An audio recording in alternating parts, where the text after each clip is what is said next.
The Isaiah Factor Uncensored starts right now. And welcome to The Factor Uncensored. Now, if you were with us yesterday, last night, you heard a Houston husband and wife share their encounter with an enraged driver who hit the woman and ran the man off the road, or vice versa. Now, narrowly missing hitting him too, that cyclist pulled out his concealed carry gun and shot the driver, who is now being charged with aggravated assault and is still hospitalized. Houston is big on bikes, and the worry over safety is growing among those who enjoy the hobby. We caught up with a bike advocacy group here in Houston to discuss this disturbing trend. Last year, more than 30 cyclists were killed in Houston. So far this year, the number is around 5. And joining us now here on The Factor Uncensored is Joe Catrufo with Bike Houston.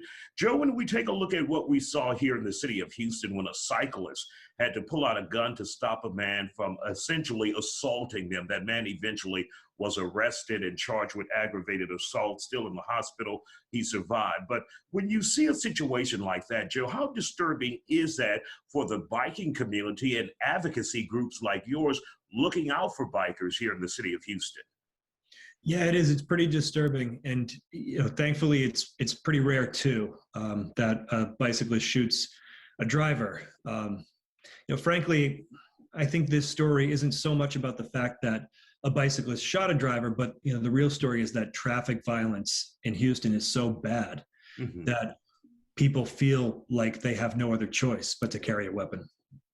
We are not just looking, and you're absolutely right. The problem is many instances of road rage here in the city of Houston. And if you have those same aggressive drivers in a community that's filled with cyclists, Houston is a bike-friendly city, or at least trying to be a bike-friendly city. And you have thousands of bike riders around the city. It becomes a powder keg of sorts. Sure. I mean, in a city where gun ownership is very high, but also bike ownership is as high as it's ever been. It's not unexpected that there will be conflict between people on bikes and drivers. Most of the space on our streets is contested space, unfortunately.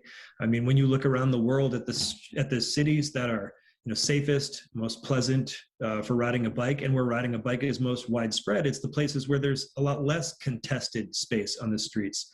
And when you look at what this driver reportedly said to the couple who the woman who was struck and the man who pulled out the gun, he was saying that he didn't believe that bicyclists belong on the street.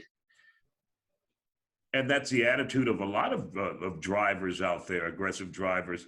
What can cyclists do to keep themselves safe, short of carrying a gun? And that's the way you phrase the question right there, is the way we've been thinking about this for a long time. What can cyclists do to keep themselves safe?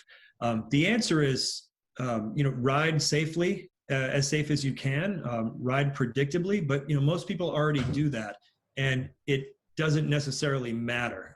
If a cyclist, can take all the safety precautions, they are still at risk when you have aggressive drivers piloting multi-ton motorized weapons on the street. And they are weapons.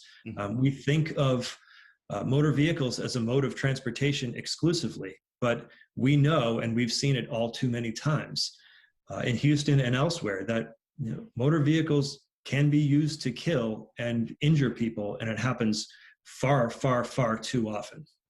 Joe, what would be your advice to cyclists? Instead of confronting an aggressive driver, would you say take down their license plate, take pictures, report it to the police? What would be their safer course of action in dealing with an aggressive driver who may go after cyclists? It sounds like the couple who were involved in this incident earlier this week, it sounds like they were in the process of doing all the right things. He tried to grab a photo of the driver's license plate.